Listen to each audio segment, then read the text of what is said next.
അമ്മേ പരിശുദ്ധമേ, അമ്മേ പരിശുദ്ധമേ, ദൈവമാതാവേ, കൃപാസനത്തിലൂടെ ഞങ്ങൾക്കും ഞങ്ങളുടെ ദേശത്തിനും അമ്മ മധ്യസ്ഥം തേടി തന്ന എല്ലാ അനുഗ്രഹങ്ങൾക്കും കൃപകൾക്കും ഞങ്ങളിപ്പോൾ ഹൃദയം നിറഞ്ഞ നന്ദി പറയുന്നു. അമ്മേ പരിശുദ്ധമേ, ദൈവമാതാവേ, 2004 ഡിസംബർ 7 ഉച്ചകഴിഞ്ഞ് 2:30 കൃപാസനത്തിൽ സംഭവിച്ച അമ്മയുടെ പ്രത്യക്ഷപ്പെടലിനെ കുറിച്ച് തിരുസഭയ്ക്ക് സമർപ്പിച്ചിരിക്കുന്ന പഠനരേഖകളുടെ മേൽ സഭാത്മകമായ പഠനം ആരംഭിക്കുവാൻ ഞങ്ങൾ പ്രാർത്ഥിക്കുന്നു.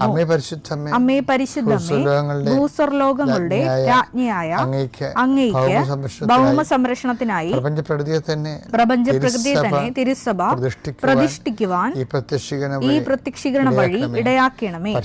പരിശുദ്ധമ്മേ, ജപമാല മാതാവേ, സകല കൃപാസനം പ്രാർത്ഥനകളോടും ചേർത്ത് ഞങ്ങളിപ്പോൾ പ്രാർത്ഥിക്കുന്ന ഈ കുടുംബത്തിന്റെ പ്രത്യേക നിയോഗം.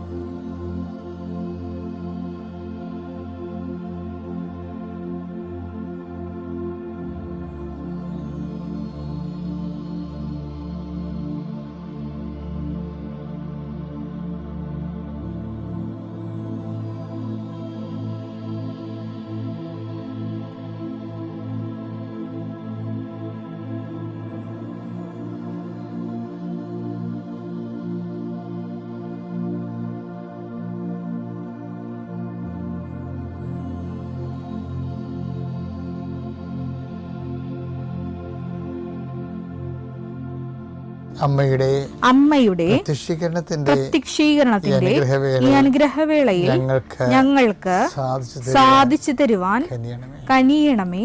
വിശ്വാസ പ്രമാണം. സർവശക്തനായ പിതാവും ആകാശത്തിന്റെയും ഭൂമിയുടെയും സൃഷ്ടാവുമായ ദൈവത്തിൽ ഞാൻ വിശ്വസിക്കുന്നു. അവിടുത്തെ ഏകപുത്രനും ഞങ്ങളുടെ കർത്താവുമായ ഈശോമിശിഹായിലും ഞാൻ വിശ്വസിക്കുന്നു.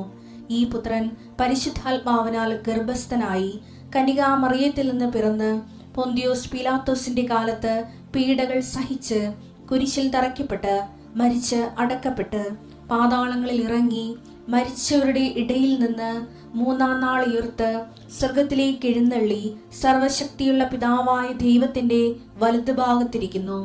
അവിടെ നിന്ന് ജീവിക്കുന്നവരെയും മരിച്ചവരെയും വിധിക്കുവാൻ വരുമെന്നും ഞാൻ വിശ്വസിക്കുന്നു. പരിശുദ്ധാത്മാവിലും ഞാൻ വിശ്വസിക്കുന്നു. വിശുദ്ധ കത്തോലിക്കാ സഭയിലും പുണ്യവാന്മാരുടെ ഐക്യത്തിലും പാപങ്ങളുടെ മോചനത്തിലും ശരീരത്തിന്റെ ഉയർപ്പിലും നിത്യമായ ജീവിതത്തിലും ഞാൻ വിശ്വസിക്കുന്നു. ആമേൻ. സ്വർഗ്ഗസ്ഥനായ ഞങ്ങളുടെ പിതാവേ, അങ്ങയുടെ നാമം പൂജിതമാകണമേ. അങ്ങയുടെ രാജ്യം വരണമേ. അങ്ങയുടെ തിരുമനസ് സ്വർഗത്തിലെ പോലെ ഭൂമിയിലും ആകണമേ. അന്നു വേണ്ടുന്ന ആഹാരം ഇന്ന് ഞങ്ങൾക്ക് തരണമേ. ഞങ്ങളോട് തെറ്റ് ചെയ്യുന്നവരോട് ഞങ്ങൾ ക്ഷമിക്കുന്നത് പോലെ ഞങ്ങളുടെ തെറ്റുകൾ ഞങ്ങളോടും ക്ഷമിക്കണമേ. ഞങ്ങളെ പ്രലോഭനത്തിൽ ഉൾപ്പെടുത്തരുതേ, തിന്മയിൽ ഞങ്ങൾ രക്ഷിക്കണമേ. ആമേൻ. നന്മ നിറഞ്ഞ മറിയമേ, സ്വസ്തി. കർത്താവ് അങ്ങയുടെ കൂടെ സ്ത്രീകളിൽ അങ്ങ് അനുഗ്രഹിക്കപ്പെട്ടവളാകുന്നു. അങ്ങയുടെ ഉദരത്തിൻ ഫലമായി ഈശോ അനുഗ്രഹിക്കപ്പെട്ടവനാകുന്നു. പരിശുദ്ധ മറിയമേ, തമ്പുരാന്റെ അമ്മേ, പാപികളായ ഞങ്ങൾക്ക് വേണ്ടി ഇപ്പോഴും ഞങ്ങളുടെ മരണസമയത്തും തമ്പുരാനോട് അപേക്ഷിക്കണമേ. ആമേൻ. എൻ്റെ കർത്താവിൻ്റെ ഉന്നതമായ നാമത്തിൽ, സഭയുടെ അധികാരത്തിൽ, കുരിശിൻ്റെ അടയാളത്തിൽ, ദൈവത്തിൻ്റെ ശക്തിയാൽ ഞാൻ നിങ്ങളുടെ വീടിനെയും നീ ഇരിക്കുന്ന ഇടങ്ങളെയും നീ വർക്ക് ചെയ്യുന്ന ഇടങ്ങളെയും കർത്താവിൻ്റെ നാമത്തിൽ ആശീർവദിക്കുന്നു. ദൈവത്തിലെ നീയുമായി ബന്ധപ്പെട്ട് നീ നിന്റെ ജീവിതത്തിൽ ഇന്നത്തെ ജീവിതത്തിന് ആവശ്യമായ എല്ലാ സാധന സാമഗ്രികളെ, അത് ഫയലാകാം, പേപ്പറാകാം, വേറെ എന്ത് സംഭവമായ അത് കയ്യിലെടുത്തുകൊണ്ട് ആശീർവാദം മേടിക്കും. മക്കളെ, കർത്താവെ, കന്നുകാലി വളർത്തി ജീവിക്കുന്നവരുണ്ട്, കടകമ്പോളങ്ങൾ ചെയ്ത് ജീവിക്കുന്നവരുണ്ട്, ബ്യൂട്ടി പാർലർ നടത്തി ജീവിക്കുന്നവരുണ്ട്, ഓരോരോ ചെറിയ ബിസിനസ് നടത്തിയിട്ട് ബേക്കറി നടത്തി ജീവിക്കുന്നവരുണ്ട്, ചെറുകിട വ്യവസായങ്ങൾ.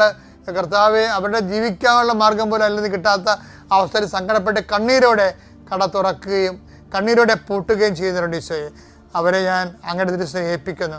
അവർക്ക് അതുകൊണ്ട് ജീവിക്കാൻ പറ്റത്തില്ലെങ്കിൽ ദൈവമേ, അവർക്ക് ജീവിക്കാൻ പറ്റുന്ന ഒരു ഇടം, ഒരു സ്ഥലം, ഒരു സംരംഭം അവർ കാണിച്ചു കൊടുക്കാൻ പരിശുദ്ധമ്മ കനാര കല്യാണത്തിൽ ചെന്നിട്ട് അവർക്ക് വീഞ്ഞില്ലെന്ന് പറഞ്ഞുകൊണ്ട് കർത്താവിന് ആ വിഷയത്തിലേക്ക് കൊണ്ടുവന്ന പരിശുദ്ധമ്മ, അധികാരമുള്ള അമ്മ, നിന്നെ അനുഗ്രഹിക്കുകയും നിനക്ക് ജീവിക്കാൻ, നിനക്കും മക്കൾക്കും ജീവിക്കാൻ പുതിയൊരിടം നൽകുകയും ചെയ്യട്ടെ. കേസകപ്പെട്ടിരിക്കുന്നവരെ, കള്ളക്കേസകപ്പെട്ടിരിക്കുന്നവരെ, അതുപോലെ തന്നെ വാക്ക് തർക്കങ്ങളിൽപ്പെട്ടിരിക്കുന്നവരെ, അതുപോലെ ഭീഷണിക്കപ്പെട്ടിരിക്കുന്നവരെ, അതുപോലെ അതിർത്തി തർക്കങ്ങളുള്ളവരെ, അതുപോലെ കേസ് കടലിൽ അനുകൂലമായി വിധിക്ക് വേണ്ടി പ്രാർത്ഥിക്കുന്നവരെ, ഇങ്ങനെ ഓരോരോ കാര്യങ്ങൾക്ക് വേണ്ടി, അതുപോലെ പരീക്ഷയുടെ റീടെസ്റ്റിന് കൊടുത്തിരിക്കുന്നവരെ, അതുപോലെ തന്നെ ഓരോ വിഷയങ്ങൾക്ക് വേണ്ടി അനുകൂലമായ തീരുമാനങ്ങൾക്ക് വേണ്ടി കാത്തിരിക്കുന്നവരെ, അവരെ കർത്താവിൻ്റെ തിരുസന്നിധിയിൽ സമർപ്പിച്ച് പ്രാർത്ഥിക്കുന്നു.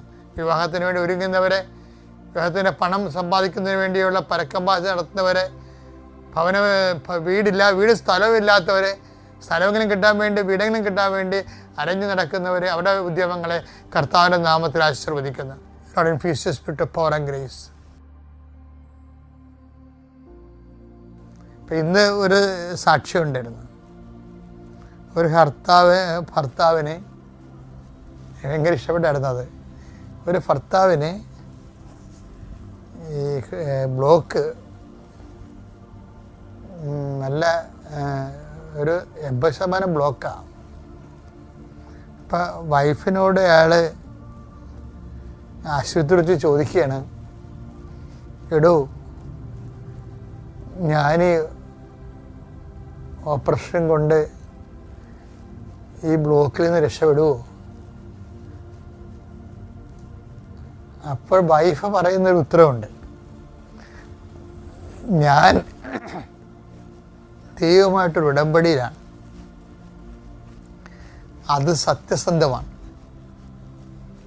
സത്യസന്ധമാണെങ്കിൽ ഞാനത് നിങ്ങൾക്ക് വേണ്ടി എടുത്തതാണ്. അപ്പോൾ എൻ്റെ ഉടമ്പടിയിൽ എനിക്ക് വിശ്വാസമുണ്ടെന്ന്. എന്താ ഈ മനുഷ്യന്മാരൊക്കെ ഇപ്പം ഇങ്ങനെ ഉടമ്പടി ജീവിക്കണേ. അതുപോലെ ഹസ്ബൻഡിൻ്റെ ഹോസ്പിറ്റലിലോ അല്ലെങ്കിൽ ആരോഗ്യത്തിലോ അല്ലെങ്കിൽ ഓപ്പറേഷൻ പ്രൊസീജിയറോ ഒന്നുമല്ല, ഞാനും ദൈവമായിട്ടൊരു ബന്ധമാണ്. അപ്പോൾ ആ വ്യക്തിക്ക് എന്തുമാത്രം ബോധ്യങ്ങളാണ് ഇട്ടിരിക്കുന്നത് നോക്കിയേ. ആപത്തോ വാളോ ഒന്നും അവരുടെ ഉള്ളിലുള്ള ബോധ്യങ്ങളിൽ നിന്നും ദൈവത്തോടുള്ള സ്നേഹത്തിൽ നിന്നും എടുത്ത് കളയപ്പെടുന്നില്ല എന്നുള്ളത് നമ്മൾ അപ്പോസ്തല കാലഘട്ടം മാത്രമല്ല, ഇക്കാലവും മനുഷ്യൻ ജീവിക്കേണ്ട സുവിശേഷമാണ്. അപ്പോൾ സുവിശേഷത്തിൻ്റെ സാധ്യതകളെ കണ്ടറിഞ്ഞുകൊണ്ട് നല്ല പൊരുതുന്ന പടയാളിയായി ജീവിതത്തെ അഭിമുഖീകരിച്ച് ഓരോ ദിവസവും നിനക്ക് എന്തിനാണ് എന്ന് ചോദിച്ചാൽ, ഇപ്പം ഒരു ഉത്തരവേ ഉള്ളൂ. ഇനി എന്താണ്? ദൈവത്തെ സ്നേഹിക്കാൻ. എന്താ കാരണം? എൻ്റെ കാരണം ദൈവം നമ്മളെ ഓരോ ദിവസവും പുതിയ സ്നേഹത്തിലാണ് സ്നേഹിക്കണത്. ബൈബിളിലൊക്കെയുള്ള ഗുണമെന്ന് വെച്ചാൽ, ബൈബിളിൽ ഈ മദർ വേർഡ് എന്ന് പറഞ്ഞൊരു കോൺസെപ്റ്റ് ഉണ്ട്. എൻ്റെ ഒരു നിരീക്ഷണത്തിലുള്ളതാണ്. എന്നുവെച്ചാൽ ബ്രീഡിങ് വേർഡ്, ഒരു വേർഡ് ഇങ്ങനെ ഓരോരോ കാലത്തും ഓരോ ശിശുക്കളെ പറ്റിക്കൊണ്ടിരിക്കും. എന്നുവെച്ചാൽ അതിന് പുതിയ പുതിയ അർത്ഥങ്ങളും പുതിയ പുതിയ കമ്മ്യൂണിക്കേഷൻസും വരും ദൈവമായിട്ടുള്ള. 3:22-23 കർത്താവിന്റെ സ്നേഹം ഒരിക്കലും അസ്തമിക്കുന്നില്ല. അവിടുത്തെ കാരുണ്യം അവസാനിക്കുന്നില്ല. ഓരോ പ്രഭാതത്തിലും അത് പുതിയതാണ്. അവിടുത്തെ വിശ്വസ്തത ഉന്നതമാണ്. ഇത് സംഭവിച്ചല്ല, അവിടുത്തെ വിശ്വസ്തത ഉന്നതമാണ്. അതായത് അത് ഒന്നിനു വായിച്ചത്, കർത്താവിന്റെ സ്നേഹം ഒരിക്കലും അസ്തമിക്കുന്നില്ല. അതിനാണ് പ്രാധാന്യം. അതാ പ്രശ്നത്തില് സൂര്യന് അസ്തമയമുണ്ട്, വൃദ്ധിക്ക് ക്ഷയം ഉണ്ടാവും. അപവൃദ്ധിയില്ലേ, അപവൃദ്ധിക്ക് ഒരു ക്ഷയം ഉണ്ടാവില്ല. കർത്താവിൻ്റെ സ്നേഹത്തിൻ്റെ പ്രത്യേകത ഒരിക്കലും അസ്തമിക്കുന്നില്ലെന്നാണ്. അത് നമ്മൾ എന്തുമാത്രം മനുഷ്യരാശി 2000 കൊല്ലം ആയിട്ട് 2000 അല്ല, സങ്കീർത്തനം എഴുതിയിട്ട് ഇതിന് 3000 കൊല്ലമായിട്ടുണ്ട്. ഇന്ന് വരെ ധ്യാനിച്ച തീരാത്തിട്ട ഒരു വാക്കാണ്. കാര്യം കർത്താവിൻ്റെ സ്നേഹത്തിന് ഉദയം മാത്രമേ ഉള്ളെന്ന്. ഒരിക്കലും അസ്തമിക്കണില്ലെന്ന് പറഞ്ഞതിൻ്റെ അർത്ഥം എന്താണ്? ഉദയം മാത്രമേ ഉള്ളൂ. പുതിയ പുതിയ ദൈവസ്നേഹമാണ്. പുതിയ പുതിയ ദൈവസ്നേഹത്തിലാണ് ദൈവം നമ്മളെ സ്നേഹിക്കണമെങ്കിൽ നമ്മുടെ മുമ്പിലുള്ള ഒരു ചലഞ്ച് എന്താണ്? എന്തിനാണ് ഒരു ദിവസം? ഞാൻ ഇന്നലെ പറഞ്ഞില്ലേ നിങ്ങളോട്, എന്തിനാണ് ഒരു ദിവസം എന്ന് ചോദിച്ചു കഴിഞ്ഞാൽ ദൈവത്തെ പ്രത്യേകമായ വിധത്തിൽ സ്നേഹിക്കാൻ വേണ്ടി. 18-ാം അധ്യായം 27-ാം വാക്യം, അവൻ പറഞ്ഞു, മനുഷ്യന് അസാധ്യമായത് ദൈവത്തിന് സാധ്യമാണ്. ഈ തിരുവചനത്തിൽ ഉറച്ചു വിശ്വസിച്ചുകൊണ്ട് ഞാനും എൻ്റെ കുടുംബവും എനിക്ക് അമ്മ മാതാവും ഈശോയും വഴിയായി കിട്ടിയ അനുഗ്രഹങ്ങൾക്ക് നന്ദി പറയുവാനും അതേപോലെ അത് സാക്ഷ്യപ്പെടുത്തുവാനുമാണ് ഞാൻ ഈ എൻ്റെ അമ്മ മാതാവ് പ്രത്യക്ഷപ്പെട്ട ഈ അൾത്താരയിൽ ഇവിടെ നിൽക്കുന്നത്. അമ്മ മാതാവിനും ഈശോയ്ക്കും ഒരുപാട് നന്ദി പറഞ്ഞുകൊണ്ട് ഞാൻ എൻ്റെ സാക്ഷ്യം തുടങ്ങട്ടെ. എനിക്കും ജീവിതത്തിൽ ഒരുപാട് പ്രതിസന്ധികൾ ഈ അടുത്തിടെയായിട്ട് വന്നിട്ടുണ്ട്. അപ്പോഴെല്ലാം ഞാൻ ഈശോയുടെ മാതാവിനോട് നന്നായിട്ട് പ്രാർത്ഥിക്കുമായിരുന്നു. പക്ഷേ ഞാൻ വിചാരിച്ച കാര്യങ്ങളൊന്നും ഫലപ്രാപ്തി അണിഞ്ഞില്ല. അപ്പോൾ ആ അവസരത്തിലാണ് ഞാൻ കൃപാസന മാതാവിനെ കുറിച്ച് അറിയുന്നതും മാതാവിൻ്റെ ഉടമ്പടിയെക്കുറിച്ച് അറിയുന്നതും. അങ്ങനെ ഞങ്ങളുടെ അവിടെ നിന്നും കുറച്ച് പേര് ഇതുപോലെ പോരുന്നുണ്ടായിരുന്നു കൃപാസനം പള്ളിയിലേക്ക്. അപ്പം ഞാനും കൂടെ ഇവിടെ പ്രാർത്ഥിച്ചൊരുങ്ങിയിട്ടാണ് ഞാൻ എൻ്റെ അമ്മ മാതാവിൻ്റെ അരികിലേക്ക് വന്നത്. അങ്ങനെ 2023 ഓഗസ്റ്റ് മാസം 8-ാം തീയതി ഞാൻ ഈ പുണ്യഭൂമിയിൽ വന്ന് പരിശുദ്ധ അമ്മയുടെ ഉടമ്പടി എടുത്തു.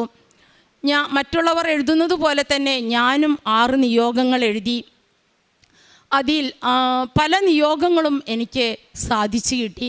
അത് പറയുവാനാണ് ഞാൻ ഇവിടെ വന്നിരിക്കുന്നത്. എൻ്റെ പേര് ലിസി. ഞാൻ തൃശ്ശൂർ ജില്ലയിലെ ചൊവ്വൂർ ഇടവകയിൽ നിന്നാണ് വരുന്നത്. ഇത് എൻ്റെ ഭർത്താവ് ജോൺസൺ. ഇത് എൻ്റെ മകൻ ലിജീൻ. എൻ്റെ മകൻ ലിജീൻ 2019 ബിടെക് പാസ്സായതാണ്. കുറച്ച് നാൾ IT ഫീൽഡിൽ ജോലി ചെയ്തു.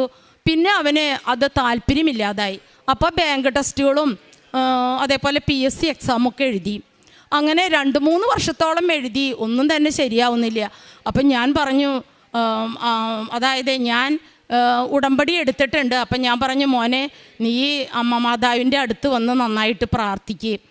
അങ്ങനെ ഞങ്ങൾ കുടുംബം, അതായത് ഞാൻ അഞ്ചരയുടെ അച്ഛൻ്റെ പ്രത്യക്ഷീകരണ മധ്യസ്ഥ പ്രാർത്ഥനയിൽ ഞാനും എൻ്റെ കുടുംബവും, ഞാൻ മാത്രമല്ല എൻ്റെ കുടുംബം ഒന്നിച്ചാണ് ഞങ്ങൾ പ്രാർത്ഥനയിൽ സംബന്ധിക്കുന്നതും അതുപോലെ തന്നെ ഉടമ്പടി നേർച്ച വസ്തുക്കൾ ഉപയോഗിച്ച് പ്രാർത്ഥിക്കുന്നതുമെല്ലാം. അങ്ങനെ അപ്പം ഞാൻ പറഞ്ഞു, മോനെ നീ മാതാവിൻ്റെ അവിടെ വന്ന് നമുക്ക് മാതാവിൻ്റെ പള്ളിയിൽ പോയി നമുക്ക് നല്ലവണ്ണം പ്രാർത്ഥിക്കാം. അങ്ങനെ അവൻ ഒരിക്കൽ പല ടെസ്റ്റുകളും എഴുതി. ഒരു ബാങ്ക് ടെസ്റ്റ് എഴുതി, പ്രിലിമിനറി പാസ്സായി, മെയിൻ ടെസ്റ്റ് പാസ്സായി. ഇൻ്റർവ്യൂവിന് ചെന്നപ്പോൾ ലാസ്റ്റായപ്പോൾ അവൻ ഫെയിലായി. അപ്പോൾ ഞാൻ പറഞ്ഞു മോനെ നീ അമ്മയുടെ കൂടെ വായു, അമ്മ ഉടമ്പടി പുതുക്കാൻ പോകുന്നുണ്ട്. അപ്പം നീ അമ്മയുടെ കൂടെ വന്ന് മാതാവിനോട് വളരെ തീക്ഷ്ണമായിട്ട് പ്രാർത്ഥിക്കാൻ പറഞ്ഞു. അങ്ങനെ എൻ്റെ മോൻ ഇവിടെ വന്ന് മാതാവിനോട് വളരെ ഭക്തിയോടെ തീക്ഷ്ണമായിട്ട് പ്രാർത്ഥിച്ചു.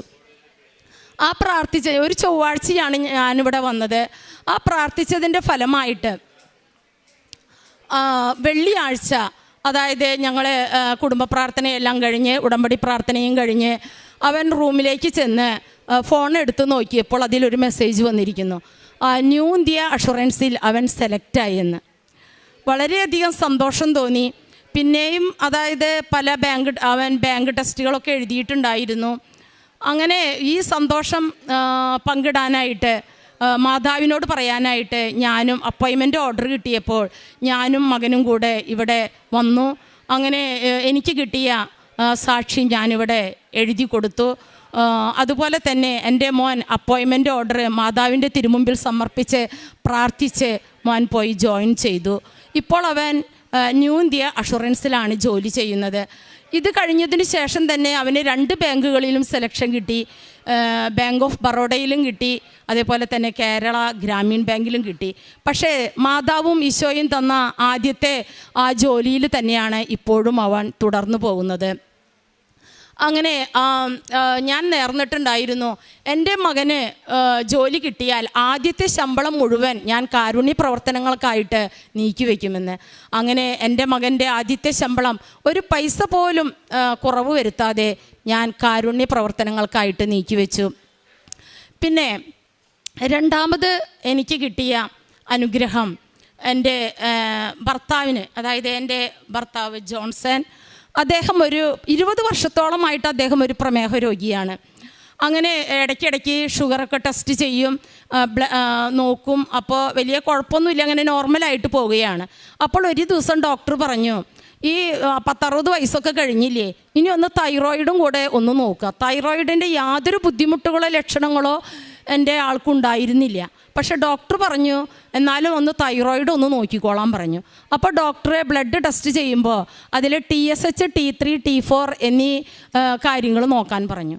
അങ്ങനെ അത് നോക്കിയപ്പോൾ TSH നോർമലാണ്, T3, T4 നോർമലിനേക്കാൾ വളരെ താഴ്ന്ന നിലയിലാണ്. അപ്പോൾ ഡോക്ടർ പറഞ്ഞു ഇതെന്തെങ്ങനെ?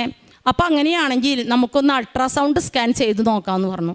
അങ്ങനെ അൾട്രാസൗണ്ട് സ്കാൻ ചെയ്തപ്പോൾ അതിൽ കഴലകൾ കണ്ടെത്തി.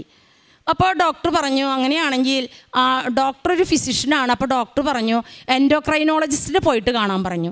അങ്ങനെ എൻഡോക്രൈനോളജിസ്റ്റിൻ്റെ അടുത്ത് ചെന്നപ്പോൾ ഡോക്ടർ ഒരു ബ്ലഡ് ടെസ്റ്റും കൂടെ ചെയ്യാൻ പറഞ്ഞു. ഫ്രീ T3, ഫ്രീ T4 ഇത് 2 ചെയ്തു വരാൻ പറഞ്ഞു. അത് ചെയ്തു വന്നപ്പോൾ ഒരു കുഴപ്പവുമില്ല. അപ്പോൾ ഡോക്ടർ പറഞ്ഞു ഒരു 6 മാസം കഴിഞ്ഞിട്ട് താൻ വീണ്ടും അൾട്രാസൗണ്ട് സ്കാൻ ചെയ്തു വരാൻ പറഞ്ഞു. അങ്ങനെ 6 മാസം കഴിഞ്ഞ് വീണ്ടും അൾട്രാസൗണ്ട് സ്കാൻ ചെയ്ത് ചെന്നു. അപ്പോൾ അതിൽ നോക്കിയപ്പോൾ ആദ്യമുണ്ടായിരുന്നതിനേക്കാൾ കൂടുതൽ കടലകൾ കണ്ടെത്തി. അപ്പോൾ ഡോക്ടർ പറഞ്ഞു ഇത് ശരിയാവില്ലല്ലോ, അപ്പോൾ നമുക്കൊന്ന് FNAC ചെയ്ത് നോക്കാം, കടലകളിൽ നിന്ന് കുത്തിയെടുത്ത് പരിശോധിക്കാം. അങ്ങനെ കടലകളിൽ നിന്ന് കുത്തിയെടുത്ത് പരിശോധന നടത്തി. ഈ സമയമെല്ലാം ഞങ്ങൾ ഉടമ്പടി നേർച്ച വസ്തുക്കൾ ഉപയോഗിച്ച് വളരെ ഭക്തിയോടെ വിശ്വാസത്തോടു കൂടെ തീക്ഷ്ണമായി അമ്മ മാതാവിനോടും ഈശോയോടും ഞങ്ങൾ പ്രാർത്ഥിച്ചു കൊണ്ടിരിക്കുകയായിരുന്നു. അങ്ങനെ റിസൾട്ട് വന്നപ്പോൾ തൈറോയിഡ് ക്യാൻസറാണ്. അങ്ങനെ ഞങ്ങളാകെ തകർന്നു പോയി. അമ്മ മാതാവിനോട് ഈശോയോട് ഞങ്ങൾ വളരെ തീക്ഷ്ണമായിട്ട് ഞങ്ങൾ പ്രാർത്ഥിച്ചു. അപ്പോൾ ഡോക്ടർ പറഞ്ഞു എന്ത് തന്നെയായാലും ഇത് എത്രയും വേഗം ഇത് റിമൂവ് ചെയ്ത് കളയണം. അങ്ങനെ ഞങ്ങൾ ഡേറ്റ് എടുത്തു, ഞങ്ങൾ സർജറി ചെയ്തു. അങ്ങനെ അതിന് ശേഷം ഡോക്ടർ പറഞ്ഞു ബയോപ്സിക്ക് അയക്കാമെന്ന് പറഞ്ഞ് ബയോപ്സിക്ക് അയച്ചു. അങ്ങനെ 10 ദിവസം കഴിഞ്ഞ് ഞങ്ങളോട് റിസൾട്ട് വാങ്ങാൻ പറഞ്ഞു. അങ്ങനെ 10 ദിവസം കഴിഞ്ഞ് ഞങ്ങൾ റിസൾട്ട് വാങ്ങാൻ പോകുന്ന അന്ന് വിശുദ്ധ കുർബാനയിൽ സംബന്ധിച്ച് ജപമാല ചൊല്ലി, മാതാവിൻ്റെ പ്രത്യക്ഷീകരണ മധ്യസ്ഥ പ്രാർത്ഥന ചൊല്ലി, ഉടമ്പടി തൈലം പൂശി, അങ്ങനെ ഉടമ്പടി വസ്തുക്കളെല്ലാം ഉപയോഗിച്ചുകൊണ്ടാണ് ഞങ്ങൾ റിസൾട്ട് വാങ്ങാൻ പോയത്. അവിടെ ചെന്ന് ഡോക്ടർ റിസൾട്ട് നോക്കിയപ്പോൾ ഡോക്ടർ പറഞ്ഞു മോനെ നീ ഒന്നുകൊണ്ടും പേടിക്കേണ്ട, നിൻ്റെ ശരീരത്തിൽ ഇപ്പം ക്യാൻസറിൻ്റെ ഒരു സെല്ലുകളുമില്ല, നീ സുഖമായിട്ടിരിക്കുന്നു. അതുപോലെ തന്നെ ഇനി ഇടയ്ക്കിടയ്ക്ക് ഫോളോ അപ്പ് നടത്തിയാൽ മതി. ഇത്ര വലിയ അനുഗ്രഹം തന്ന അമ്മ മാതാവിനും ഈശോയ്ക്കും ഞാൻ കോടാനുകോടി നന്ദി പറയുന്നു. പിന്നെ അടുത്തതായിട്ട് 5 വർഷത്തോളമായി എനിക്ക് ഭയങ്കര മുട്ടുവേദനയായിരുന്നു. അപ്പോൾ പള്ളിയിൽ പോയിട്ട് മുട്ടുകുത്താനൊന്നും എനിക്ക് സാധിക്കുമായിരുന്നില്ല. അതേപോലെ കുടുംബ പ്രാർത്ഥനയിലൊന്നും മുട്ടുകുത്തി നിന്ന് പ്രാർത്ഥിക്കാൻ പറ്റില്ല. ഡോക്ടർ പറഞ്ഞു അസ്ഥി തേയ്മാനമാണ്, മുട്ടുകുത്തരുത്, ഒരിക്കലും മുട്ടുകുത്തരുതെന്ന് പറഞ്ഞു. അങ്ങനെ ഞാൻ ഉടമ്പടി എടുത്ത് 2ാമത്തെ ഉടമ്പടി പുതുക്കലിന് ശേഷം ഞാൻ പതിയെ ഒന്ന് മുട്ടുകുത്താൻ തുടങ്ങി. അപ്പോൾ എനിക്ക് വേദനയുണ്ട്, എങ്കിലും മാതാവിൽ വിശ്വസിച്ച് ഈശോയിൽ വിശ്വസിച്ച് ഉടമ്പടി തൈലൊക്കെ പുരട്ടി ഞാൻ മുട്ടിന്മേൽ നിന്ന് തുടങ്ങി. ഇപ്പോൾ എനിക്ക് യാതൊരു പ്രയാസവും കൂടാതെ എത്ര മണിക്കൂർ വേണമെങ്കിലും മുട്ടിന്മേൽ നിന്ന് എനിക്ക് പ്രാർത്ഥിക്കാനായിട്ട് സാധിക്കും. എനിക്കിപ്പോൾ യാതൊരു മുട്ടുവേദനയുമില്ല. ഇത്ര വലിയ അനുഗ്രഹം തന്ന അമ്മ മാതാവിന് ഞാൻ നന്ദി പറയുന്നു. അതുപോലെ തന്നെ കൊറോണ കഴിഞ്ഞതിന് ശേഷം എനിക്ക് ഇടയ്ക്കിടയ്ക്ക് ജലദോഷം വരും. അതുപോലെ തന്നെ ചുമയും കഫക്കെട്ടും, പിന്നീട് അത് ശ്വാസമുട്ടായി മാറി. അപ്പോൾ ഡോക്ടറെ അടുത്ത് ചെന്നപ്പോൾ ഡോക്ടർ പറഞ്ഞു ഇൻഹെയിലർ ഉപയോഗിക്കണം, മരുന്നുകൾ ഉപയോഗിക്കണം എന്ന് പറഞ്ഞു. അങ്ങനെ ഞാൻ 1-2 വർഷത്തോളം ഞാൻ ഇൻഹെയിലറും മരുന്നൊക്കെ ഉപയോഗിച്ച് അങ്ങനെ ഇതിനോടൊപ്പം തന്നെ മാതാവിൻ്റെ ഉടമ്പടി വസ്തുക്കളും ഞാൻ ഭക്തിപൂർവ്വം ഉപയോഗിക്കാറുണ്ടായിരുന്നു. അങ്ങനെ അവസാനം ഒരു ഡോക്ടറെ അടുത്ത് ചെന്നപ്പോൾ ഡോക്ടർ പറഞ്ഞു 1 വർഷം കൊണ്ട് ഞാൻ ഈ ആസ്മ മാറ്റി തരാമെന്ന് പറഞ്ഞു. അങ്ങനെ ഡോക്ടർ പറഞ്ഞു ഇൻഹെയിലർ ഉപയോഗിക്കണം എന്ന് പറഞ്ഞു. അങ്ങനെ ഞാൻ 1-2 പ്രാവശ്യം ഡോക്ടറുടെ അരികിൽ പോയി. 3-ാമത്തെ പ്രാവശ്യം ഡോക്ടറുടെ അരികിൽ ചെന്ന് ഡോക്ടർ പരിശോധിച്ചപ്പോൾ ഡോക്ടർ പറഞ്ഞു ഇപ്പോൾ തനിക്ക് ഒരു കുഴപ്പമില്ലല്ലോ, ആസ്മയുടെ യാതൊരു ലക്ഷണങ്ങളും ഇപ്പോൾ തനിക്കില്ല, ഇനി താൻ മരുന്നും കഴിക്കണ്ട, ഇൻഹെയിലർ ഉപയോഗിക്കേണ്ട. അപ്പോൾ വളരെ സന്തോഷമായി.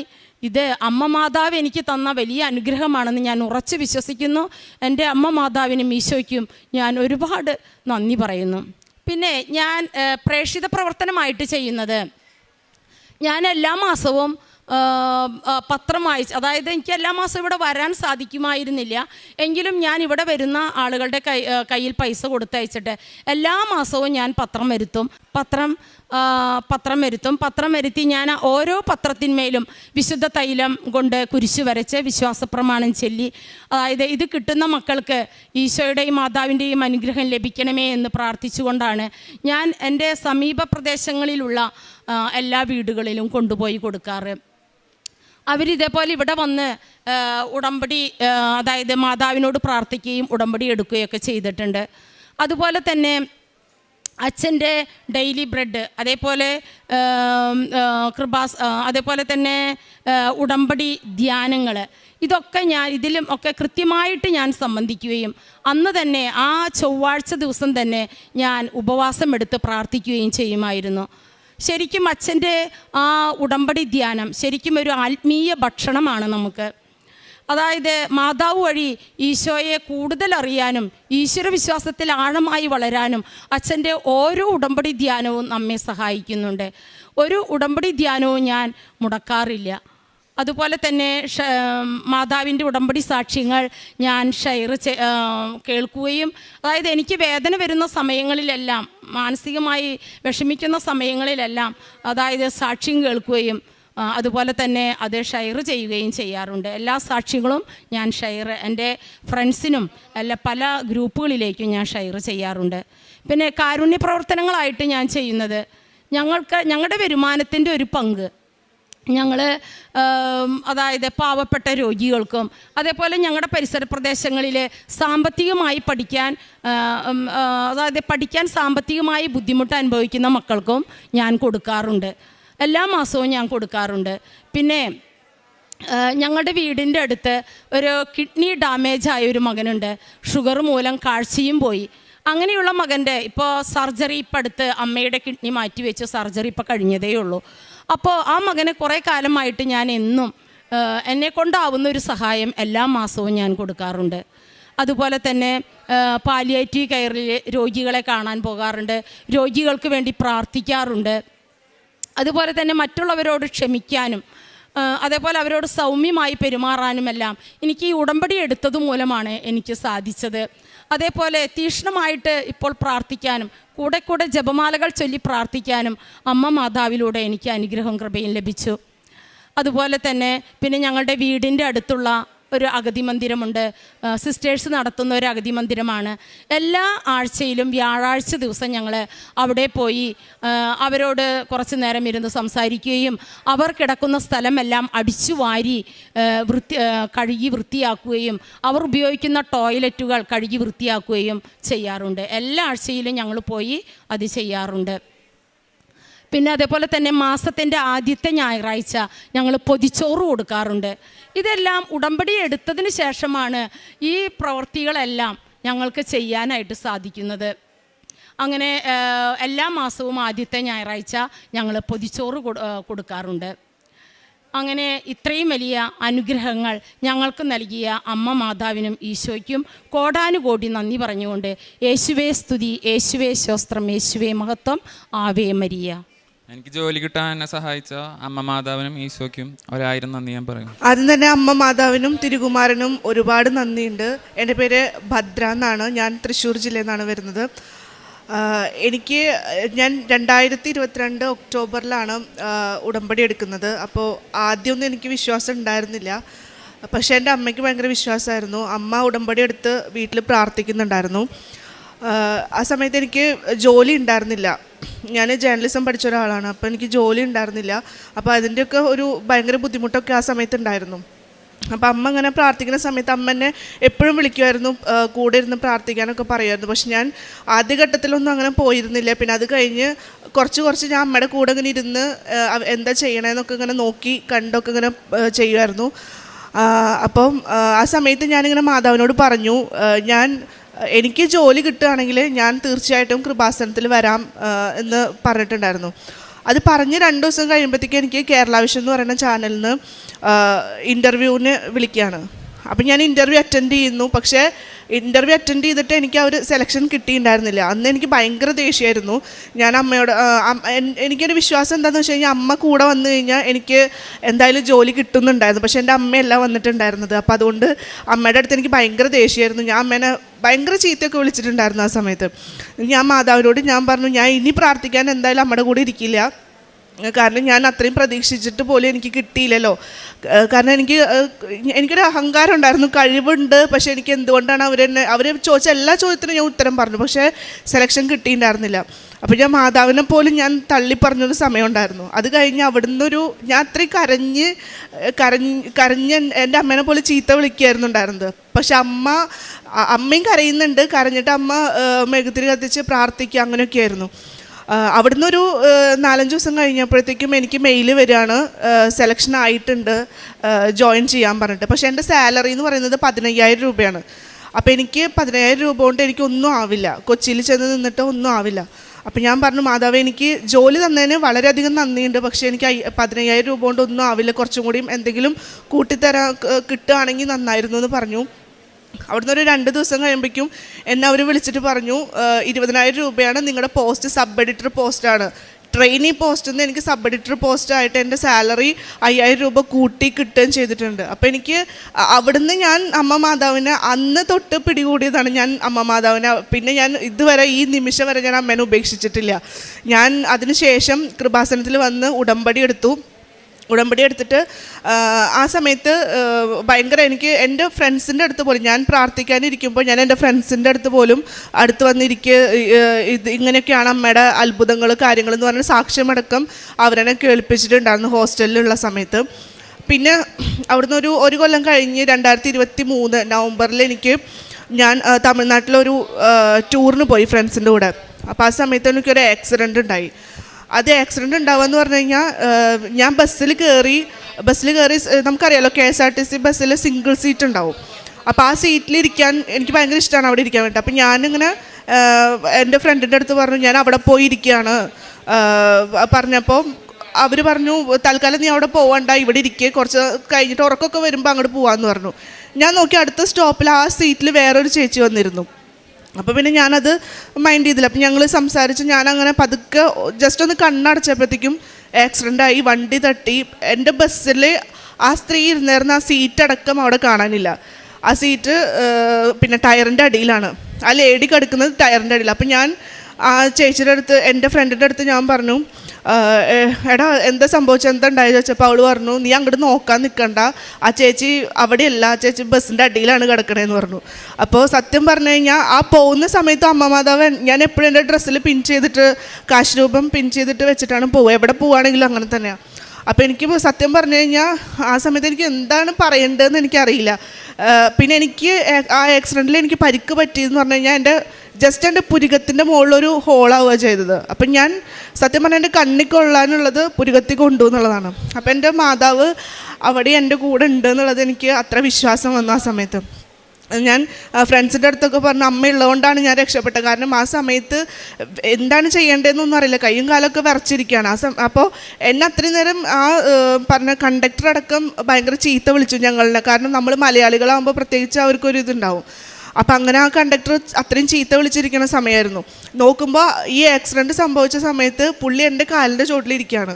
അപ്പം ഞാൻ നോക്കുമ്പോൾ പുള്ളിയുടെ കാലൊന്നും കാണാനില്ല. അപ്പം ഞാൻ വിചാരിച്ചു കാലൊക്കെ എന്തെങ്കിലും സംഭവിച്ചിട്ടുണ്ട്. ഞാൻ വേഗം എൻ്റെ കാശ് രൂപ എടുത്തിട്ട് അയാളെന്നെ പൊക്കി ഇങ്ങനെ എടുത്തപ്പോൾ കാല് കാണാനുണ്ട്. അങ്ങനെ ഞങ്ങൾ വേഗം എൻ്റെ പരിക്കൊക്കെ ഞാൻ മറന്നു. ഞാനും എൻ്റെ ഫ്രണ്ട്സൊക്കെ കൂടി ഇവരെന്നെ ആംബുലൻസ് വന്നപ്പോൾ അതിലേക്കൊക്കെ കയറ്റാനും ഒക്കെ ആയിട്ട് നിന്നു. അതൊരു എൻ്റെ ഒരു എന്താ പറയുക, മാതാവ് എൻ്റെ കൂടെ ഉണ്ട് എന്നുള്ളത് എന്നെ വീണ്ടും വീണ്ടും തെളിയിച്ചുകൊണ്ടിരിക്കുകയാണ്. അതിനുശേഷം കേരള വിഷനിൽ ഇരിക്കുന്ന സമയത്ത് ഞങ്ങൾക്ക് അവിടെ ഒരു ചെറിയൊരു പ്രതിസന്ധി ഉണ്ടായി. കാരണം സാലറി ഇഷ്യൂസ് ഉണ്ടായി, പിന്നെ ആൾക്കാരനൊക്കെ അവർ പറഞ്ഞു വിടുന്നൊരു പ്രശ്നം ഉണ്ടായി. അങ്ങനെയൊക്കെ ഉണ്ടായപ്പോൾ ഞാൻ മാതാവിനോട് പറഞ്ഞു, മാതാവായിട്ട് എനിക്ക് തന്ന ജോലിയാണ്, അതുകൊണ്ട് ഇത് തിരിച്ചെടുത്താലും എനിക്ക് വിഷമമില്ല, പക്ഷേ വീട്ടിലിരുത്തരുത് തന്നെ, വേറൊരു ജോലി എനിക്ക് കിട്ടിയിട്ട് എനിക്ക് ഇവിടുന്ന് ഇറങ്ങണം എന്നൊരാഗ്രഹം ഉണ്ടെന്ന് പറഞ്ഞു. അത് പറഞ്ഞ് ഞാൻ ഉടമ്പടി കഴിഞ്ഞ ഡിസംബറിലായിരുന്നു, ഉടമ്പടി എടുക്കുന്നതിന് മുമ്പേ ആയിരുന്നു. അത് വന്ന് ഉടമ്പടി എടുക്കുക വെച്ചാൽ പുതുക്കാൻ വന്ന സമയത്താണ്. അപ്പം ഞാൻ പുതുക്കാൻ വന്നപ്പോൾ ഇതിൽ എഴുതിയിട്ടുണ്ടായിരുന്നു, ഞാനിങ്ങനെ എനിക്ക് ജോലി നഷ്ടപ്പെടരുത്, പോവുകയാണെങ്കിൽ തന്നെ വേറൊരു കമ്പനിയിലേക്ക് എനിക്ക് മാറ്റം വേണം എന്ന് ഞാൻ ഇങ്ങനെ പ്രാർത്ഥിച്ചിട്ടാണ് ഇവിടുന്ന് പോകുന്നത്. അത്രയും കരഞ്ഞിട്ടാണ് ഞാൻ പോകുന്നത്. അത് നോക്കിയപ്പോൾ ഒരാഴ്ച കഴിഞ്ഞ് ഏകദേശം ജനുവരി പകുതിയൊക്കെ ആയപ്പോഴത്തേക്ക് എന്നെ കൈരളിയിൽ നിന്ന് വിളിച്ചു. കൈരളിയിൽ നിന്ന് വിളിച്ചപ്പോൾ എൻ്റെ ഫ്രണ്ട് വഴിയാണ് എന്നെ വിളിക്കുന്നത്. വിളിച്ചിട്ട് എന്നോട് പറഞ്ഞു, അങ്ങനെ ഇൻ്റർവ്യൂ ഉണ്ട്, വരാൻ പറ്റുമോ എന്ന് ചോദിച്ചു. അപ്പം ഞാനങ്ങനെ ഇൻ്റർവ്യൂവിന് പോയി. എനിക്ക് സെലക്ഷൻ കിട്ടി. എനിക്ക് കേരള വിഷനിൽ ഉണ്ടായിരുന്നേക്കാട്ടിലും സീനിയർ പോസ്റ്റാണ് കിട്ടിയത്. നല്ല സാലറി ഉണ്ട്. അതിൻ്റെ ഒപ്പം തന്നെ റീഡിങ്ങിനുള്ള ചാൻസും കിട്ടുന്നുണ്ട്. അപ്പം ഞാൻ ആ രീതിയിലൊക്കെ ഞാൻ മാതാവിനങ്ങനെ എനിക്കറിയാം, വിശ്വസിച്ചാൽ ഒരിക്കലും കൈവിടില്ല എന്നുള്ളത് വീണ്ടും വീണ്ടും മാതാവ് എൻ്റെ അടുത്ത് തെളിയിച്ചുകൊണ്ടിരിക്കുകയാണ്. പിന്നെ പണ്ടൊക്കെ ഭയങ്കര ദേഷ്യം ഉണ്ടായിരുന്നു. ഇപ്പം എനിക്കങ്ങനെ ദേഷ്യമല്ല, ഞാനിങ്ങനെ എല്ലാവരും പറയുമ്പോഴും, പണ്ടൊക്കെ ആരെങ്കിലും എന്തെങ്കിലും പറഞ്ഞാലും കേട്ടിരിക്കാനുള്ളൊരു മനസ്സുണ്ടായിരുന്നില്ല. 2 വാക്ക് കേൾക്കുമ്പോഴേക്കും പോട്ടെ എന്ന് പറഞ്ഞിട്ട് ഞാൻ അങ്ങനെ വിട്ട് കളയും. പക്ഷെ ഇപ്പോൾ എന്ന് പറഞ്ഞു കഴിഞ്ഞാൽ ആരെങ്കിലും എന്തെങ്കിലും പ്രശ്നം പറഞ്ഞാലും ഞാനിങ്ങനെ കേട്ടിരുന്ന് എനിക്കത് എന്തോ അറിയില്ല, എനിക്ക് എൻ്റെ മാതാവ് എൻ്റെ കൂടെ ഉണ്ട് എന്നുള്ളത് എനിക്ക് 100% ഉറപ്പാണ്. മാതാവിനും തിരുകുമാരനും ഒരിക്കൽ കൂടി ഞാൻ കോടാനുകോടി നന്ദി പറയാണ്. എൻ്റെ ഈ സ്വഭാവം പോലും മാറ്റി നല്ലൊരു മനുഷ്യനാക്കിയത്. പിന്നെ പത്രം, ഞാൻ ഈ പറഞ്ഞത് പോലെ തന്നെ എനിക്ക് പത്രം കൊടുക്കാനൊക്കെ ആദ്യം ഭയങ്കര ബുദ്ധിമുട്ടുണ്ടായിരുന്നു. ഞാൻ അമ്മയുടെ കയ്യിലാണ് കൊടുത്തു വിടാറ്. കാരണം എനിക്ക് ഒരു നമ്മളിത് ചെയ്യുന്നത് ശരിയാണോ, അല്ലെങ്കിൽ ആൾക്കാരെന്ത് വിചാരിക്കും, അങ്ങനെയൊക്കെ ഉണ്ടായിരുന്നു. പിന്നെ ജേർണലിസം പഠിച്ച ഒരാളല്ലേ, ഇങ്ങനെയൊക്കെ ചെയ്യാൻ പാടുണ്ടോ, അങ്ങനെയൊക്കെ ഞാൻ വിചാരിച്ചിട്ടുണ്ട്. പക്ഷേ ഇപ്പോൾ ചിലപ്പോൾ എല്ലാവർക്കും അറിയാമായിരിക്കും, ഞാൻ കൈരളിയിൽ വർക്ക് ചെയ്യുന്ന ഒരാളാണ്. പക്ഷേ എന്നാൽ പോലും എനിക്കൊരാളുടെ മുമ്പിലും പോയി നിന്ന് പറയാൻ എനിക്കൊരു ധൈര്യക്കുറവില്ല. ഞാൻ പറയും, എൻ്റെ അമ്മ മാതാവ് എന്നെ സഹായിച്ചത് ഇങ്ങനെയൊക്കെയാണ് എന്ന് പറഞ്ഞ് എനിക്കുണ്ടായ എക്സ്പീരിയൻസും കാര്യങ്ങളൊക്കെ ഞാൻ പറഞ്ഞിട്ടാണ് വിശ്വാസപ്രമാണം ചൊല്ലി പത്രം കൊടുക്കും. ഒപ്പം തന്നെ ഞങ്ങളുടെ അവിടെ വൃദ്ധസദനമുണ്ട്. അപ്പോൾ എനിക്ക് സാലറി കിട്ടുന്ന സമയത്ത് അമ്മമാരെ കാണാൻ പോവും, അവർക്ക് പൈസ കൊടുക്കും. പിന്നെ ഞങ്ങളുടെ അവിടെ 2-3 ചേട്ടന്മാർ വയ്യാതെ കിടക്കുന്നവരുണ്ട്. അപ്പോൾ അവരെ പോയി കാണും. അപ്പോൾ അമ്മയും ഞാനും കൂടെ പോവുക. അപ്പോൾ കാശുരൂപം അവരുടെ കയ്യിൽ വെച്ച് പ്രാർത്ഥിക്കും. പിന്നെ തൈലം തൊട്ട് അവരെ തൊട്ട് ഇങ്ങനെ ഇതാക്കും, നെറ്റിലൊക്കെ വരച്ചു കൊടുക്കും, കുരിശ് വരയ്ക്കും, അങ്ങനെയൊക്കെ ചെയ്യും. പിന്നെ ഞാനൊരു ഹിന്ദു കുടുംബത്തിൽ നിന്ന് വരികയാണ്. അപ്പോൾ പല ആൾക്കാരും പല രീതിയിൽ വിമർശിക്കുന്നുണ്ട് ഇങ്ങനെ കൃപാസനത്തിൽ വരുന്നതിന്. പക്ഷേ നമ്മളതൊന്നും മൈൻഡാക്കുന്നില്ല. കാരണം വിശ്വാസം എന്ന് പറയുന്നത്, ഇപ്പോൾ ഞാൻ അമ്മ മാതാവിനെ വിശ്വസിച്ചുകൊണ്ടിരിക്കുകയാണ്. എനിക്ക് ആ അമ്മ കഴിഞ്ഞിട്ടേ ഉള്ളൂ വേറെന്തും. അങ്ങനെയാണ് ഇപ്പോൾ ആ ഒരു 2022 ഒക്ടോബറിൽ ഞാൻ ഉടമ്പടി എടുത്ത ആ സമയം മുതൽക്ക് ഇന്നീ നിമിഷം വരെ ഞാൻ അമ്മേനെ കൈവിട്ടിട്ടില്ല. അമ്മ എന്നെയും കൈവിടില്ല എന്ന് എനിക്ക് 100% ഉറപ്പുണ്ട്. അതെ, അമ്മ മാതാവിനും തിരുകുമാരനും ഒരുപാട് കോടാനുകോടി നന്ദിയുണ്ട്. എത്ര നന്ദി പറഞ്ഞാലും എനിക്ക് മതിയാവില്ല. കാരണം അത്രമാത്രം സഹായിക്കുന്നുണ്ട്. തളർന്നു പോകുന്ന പല ഘട്ടങ്ങളിലും എന്നെ അമ്മ സഹായിച്ചിട്ടുണ്ട്. ജോലി പോയി വീട്ടിലിരിക്കരുതെന്ന് പറഞ്ഞ ആ സമയത്തൊക്കെ തന്നെ അമ്മ എനിക്ക് എന്താ വേണ്ടത് നമ്മൾ ചോദിക്കേണ്ട ആവശ്യമില്ല, ആ സമയത്ത് അമ്മ നമ്മുടെ കയ്യിൽ കൊണ്ടു തരുന്നു എന്നുള്ളതാണ്. മനസ്സറിഞ്ഞ് അമ്മ പ്രവർത്തിക്കുന്നുണ്ട്. എൻ്റെ സ്വന്തം അമ്മേനെ പോലെ തന്നെ അമ്മ എൻ്റെ കൂടെ ഉണ്ട് എന്നുള്ളതാണ്. ഞാൻ പണ്ട് മുതൽക്കേ, ഞങ്ങളുടെ അടുത്തൊക്കെ ക്രിസ്ത്യൻസാണ് താമസിക്കുന്നത്. അപ്പം പണ്ട് മുതൽക്കേ ക്രിസ്ത്യൻ പാട്ടുകൾ ഞാൻ കൊന്തയൊക്കെ ചൊല്ലാറുണ്ട് പണ്ട് ചെറിയ കുട്ടിയായിരിക്കുമ്പോൾ. പക്ഷെ അതിൻ്റെ ഇടയിൽ ഈ നമ്മുടെ പ്രായത്തിനനുസരിച്ചിട്ട് നമ്മുടെ സ്വഭാവം മാറുമല്ലോ. അപ്പം അങ്ങനെ വന്നപ്പോൾ ചെറിയൊരു ഗ്യാപ്പ് വന്നു. ഞാൻ വിശ്വാസിയല്ല എന്നുള്ള രീതിയിലൊക്കെ വന്നു.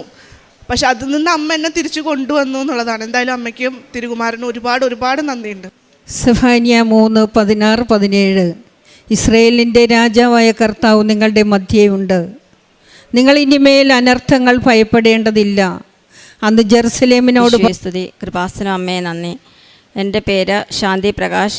ഞാൻ വരുന്നത് എടത്വ തലവടി ആലപ്പുഴ ജില്ലയിൽ നിന്നാണ്. ഇതെൻ്റെ ഹസ്ബൻഡ് പ്രകാശ്, മക്കൾ 2 പേര്.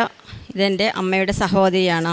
ഞാൻ ആദ്യമായിട്ട് ഉടമ്പടി എടുത്തത് 20/8/2022 അന്ന് ഞാൻ വരുന്നത് എൻ്റെ ഹസ്ബൻഡിന് 7 വർഷമായിട്ട് സ്ഥിരമായിട്ട് ജോലിയും വരുമാനവും ഒന്നുമില്ല വിഷമിക്കുന്ന സമയത്താണ് കൃപാസനത്തെപ്പറ്റി അറിയുന്നതും വന്ന് ഒരു വർഷത്തിനകം എൻ്റെ ജീവിത പങ്കാളിക്ക് വിദേശത്ത് പോകുവാനും 1 വർഷം അദ്ദേഹം അവിടെ ജോലി ചെയ്തു.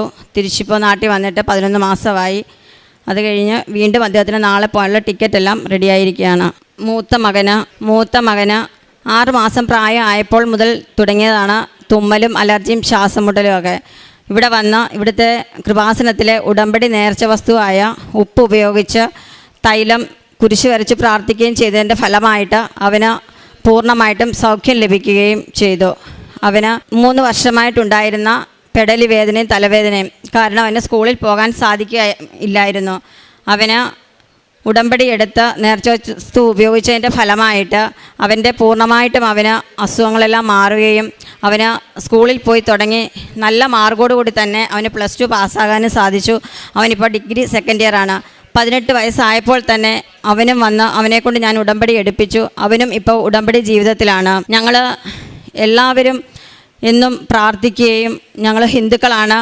ഞാൻ എൻ്റെ ഒരു കൂട്ടുകാരി ചേച്ചിയോട് ചോദിച്ച് ജപമാല ചൊല്ലാൻ പഠിച്ചു.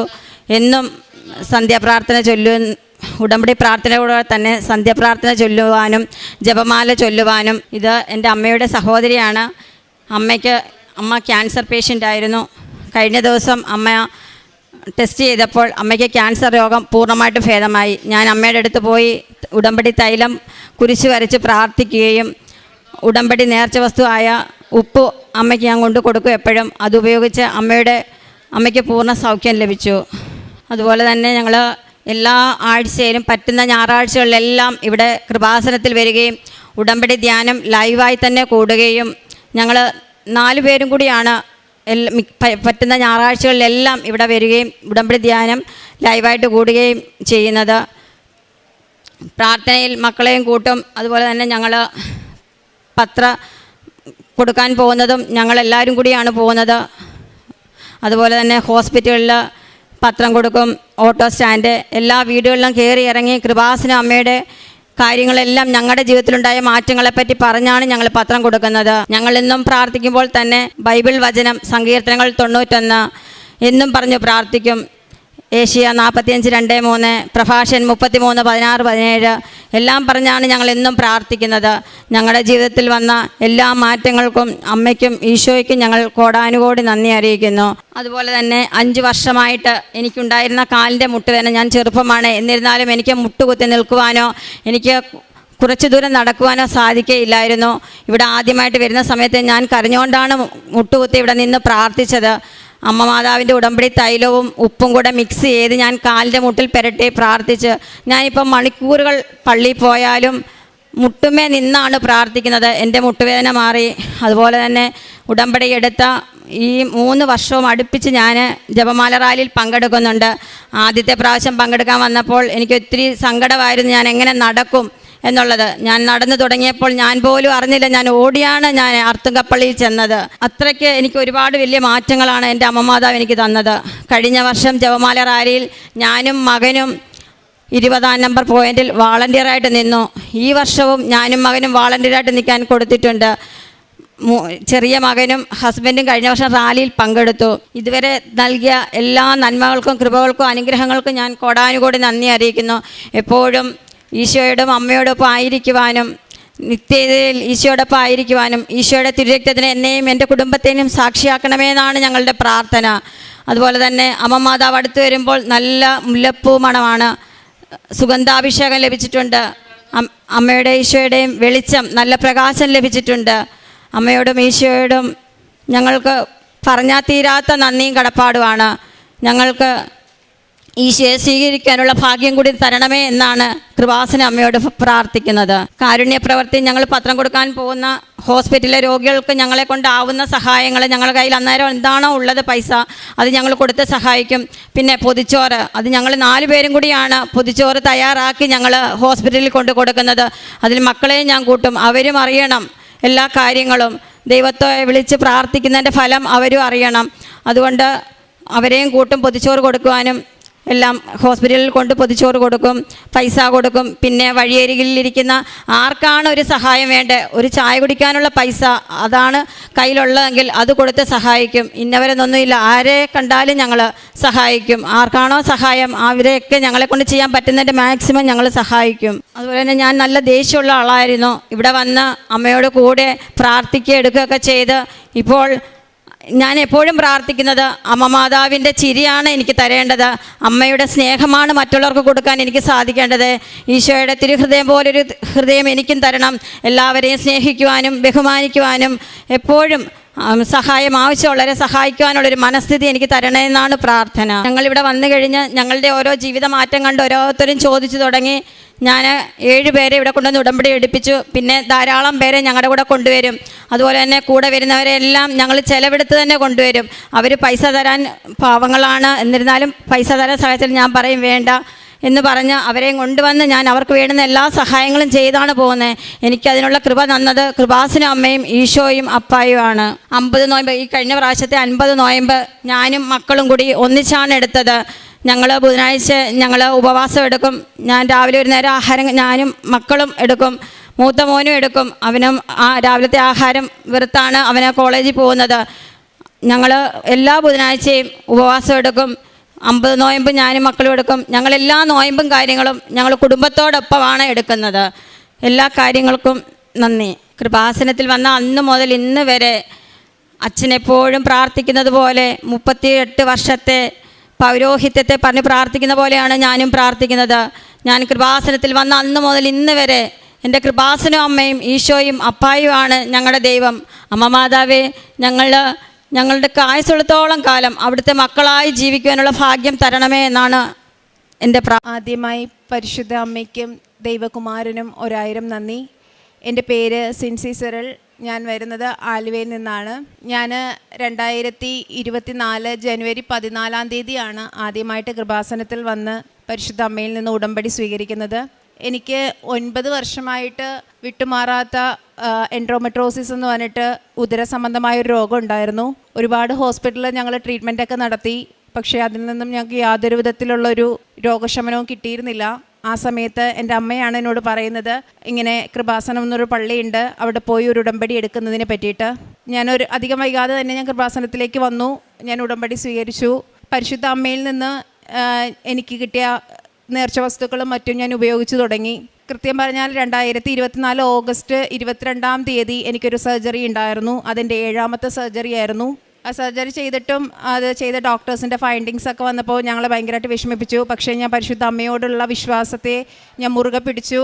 എനിക്കൊന്നും ഉണ്ടാവില്ല എന്നുള്ള തീരുമാനത്തിൽ തന്നെ ഞാൻ മുന്നോട്ട് പോയി. ഞങ്ങൾ 2ാമത് മറ്റൊരു ഹോസ്പിറ്റലിൽ പോയി ഡോക്ടറെ കൺസൾട്ട് ചെയ്തു. 2025 മെയ് മാസം 26 തീയതി എനിക്ക് ഡോക്ടറിനോട് പറഞ്ഞു, അത് ഭയങ്കര ബുദ്ധിമുട്ടാണ്, മറ്റുള്ള അവയവങ്ങളെ കൂടി ബാധിക്കുന്ന രീതിയിലേക്ക് ഈ അസുഖം പടർന്നു കഴിഞ്ഞു, എത്രയും വേഗം ഒരു സർജറിക്ക് വിധേയമാകണമെന്ന് പറഞ്ഞു. പക്ഷേ ഞാൻ അപ്പോഴും നേർച്ച വസ്തുക്കൾ ഉപയോഗിക്കുന്നുണ്ടായിരുന്നു. എനിക്ക് നല്ല വിശ്വാസം ഉണ്ടായിരുന്നു. ഞാൻ ഡോക്ടറോടും പറഞ്ഞു, ഡോക്ടർ എനിക്കൊന്നും ഉണ്ടാവില്ല, പരിശുദ്ധ അമ്മ എൻ്റെ കൂടെ ഉണ്ട്. ഞാൻ ഹോസ്പിറ്റലിലായിരിക്കുന്ന സമയങ്ങളിൽ അത്രയും തന്നെ ഞാൻ ജോസ്ബച്ചൻ്റെ വീഡിയോസ് യൂട്യൂബിലൂടെ കാണുകയും സാക്ഷ്യങ്ങൾ ഒരുപാട് കേൾക്കുകയൊക്കെ ചെയ്യുമായിരുന്നു. തൈലം, ഉപ്പ്, തേൻ ഇതെല്ലാം ഞാൻ ഭക്ഷിക്കുമായിരുന്നു. തൈലം തേച്ച് ഞാൻ വയറുവേദനയൊക്കെ, അസഹനീയമായ വയറുവേദനയും ഒക്കെ, എനിക്ക് നല്ല ബ്ലീഡിംഗ് ഒക്കെ ഉണ്ടായിരുന്നു. ആ സമയങ്ങളിലൊക്കെയും ഞാൻ പരിശുദ്ധ അമ്മയുടെ തൈലം ഉപയോഗിച്ചിട്ടാണ് എനിക്ക് നല്ലൊരു രോഗശമന ആ സമയങ്ങളിലുണ്ടായിരുന്നു. മാത്രമല്ല ഞാൻ അമ്മയിൽ അടിയുറച്ച് വിശ്വസിച്ചിരുന്നു. കാരണം പരീക്ഷണങ്ങളിലൂടെ നേടിയെടുത്തൊരു വിശ്വാസമായിരുന്നു എൻ്റേത്. അതുകൊണ്ട് തന്നെ ഞാൻ അതിൽ മുറുകെ പിടിച്ചിരുന്നു. എത്ര പ്രശ്നങ്ങളുണ്ടെങ്കിലും അതൊന്നും എന്നെ ബാധിക്കില്ല എന്നുള്ളൊരു ഉറച്ച തീരുമാനം എനിക്കുണ്ടായിരുന്നു. പക്ഷേ ഡോക്ടേഴ്സ് ഇങ്ങനെ പറഞ്ഞതുകൊണ്ട് നമ്മൾ എന്താ പറയുക, 2025 മെയ്യിൽ നമ്മൾ സർജറിക്ക് വിധേയമായി. പക്ഷേ എനിക്ക് ഉറപ്പായിരുന്നു ഞാൻ സർജറിക്ക് പോകുന്നതിൻ്റെ തൊട്ടടുത്ത നിമിഷം എന്നെ സ്ട്രക്ചറിലേക്ക് മാറ്റുന്ന സമയത്തും ഞാൻ ജോസ്ബച്ചൻ്റെ ധ്യാനം കേട്ടുകൊണ്ടിരിക്കുകയാണ്. തിയേറ്ററിൻ്റെ വാതിൽ തുറക്കുമ്പോഴും ഞാനത് ഫോൺ കൊടുക്കുന്നില്ല. അപ്പോൾ സിസ്റ്റർ എന്നോട് പറഞ്ഞ് ഫോൺ തരാൻ പറഞ്ഞു. ഞാൻ പറഞ്ഞു ഞാൻ സാക്ഷ്യം കേൾക്കുകയാണ്. പക്ഷേ അവരുടെ ഫോൺ മേടിച്ചു. എന്തുകൊണ്ടോ അകത്ത് കൊണ്ടുപോയി. പിന്നെ ഒരു 15 മിനിറ്റ് കഴിഞ്ഞിട്ട് എൻ്റെ ഫാമിലിയോട് ഡോക്ടർ ഡയറക്റ്റ് വന്ന് പറയുകയാണ്, നമ്മൾ ഇതുവരെ കണ്ട റിപ്പോർട്ട്സോ മുന്നേ ഉള്ള ഡോക്ടേഴ്സിൻ്റെ ഫൈൻഡിങ്സോ ഒന്നുമല്ല, സിൻസിയുടെ യൂട്രസ് പക്ക ക്ലിയറാണ്, അതിനകത്ത് ഇനി ഒന്നും ചെയ്യാനില്ല, യൂട്രസ് എടുക്കേണ്ട ഒരു വിധത്തിലുള്ള പ്രശ്നങ്ങളും അതിലില്ല, ഇനി നിങ്ങൾക്ക് വേണമെങ്കിൽ നമുക്കത് എടുക്കാം എന്നുള്ള രീതിയിലായി. പക്ഷേ ഒരിക്കലും എനിക്കറിയില്ല, ഞാനൊരു 6 മണിക്കൂറിന് ശേഷമാണ് എന്നെ റൂമിലേക്ക് ഷിഫ്റ്റ് ചെയ്യുന്നത്. ഞാൻ കരഞ്ഞുകൊണ്ട് ആദ്യം എൻ്റെ ഫോൺ വാങ്ങി, ഞാൻ ആദ്യം കൃപാസനത്തിലെ വീഡിയോസാണ് നോക്കുന്നത്.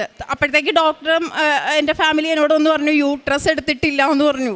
നിൻ്റെ യൂട്രസ് അവിടെ തന്നെ ഉണ്ട്. യൂട്രസ് മാത്രമല്ല, അതിനോട് ചുറ്റുമുള്ള ഒരവയവങ്ങളും എടുത്തിട്ടില്ല, അത് അവിടെ തന്നെ ഉണ്ട് എന്ന് പറഞ്ഞിട്ട് എനിക്ക് വിശ്വാസമാവുന്നില്ല. കാര്യം ഞാനിങ്ങനെ പറയുന്നുണ്ട്, എന്നെ പറ്റിക്കാൻ പറയണമെന്ന്. ഞാൻ പറഞ്ഞു, മാതാവ് എൻ്റെ കൂടെ ഉണ്ടെന്ന് ഞാൻ പറഞ്ഞതല്ലേ എന്ന് പറഞ്ഞു. തൊട്ടടുത്ത നിമിഷം എൻ്റെ ഡോക്ടേഴ്സ് എന്നെ കാണാൻ വന്നിട്ട് പറഞ്ഞു, എന്ത് മിറാക്കിളാണ് നടന്നതെന്നറിയില്ല.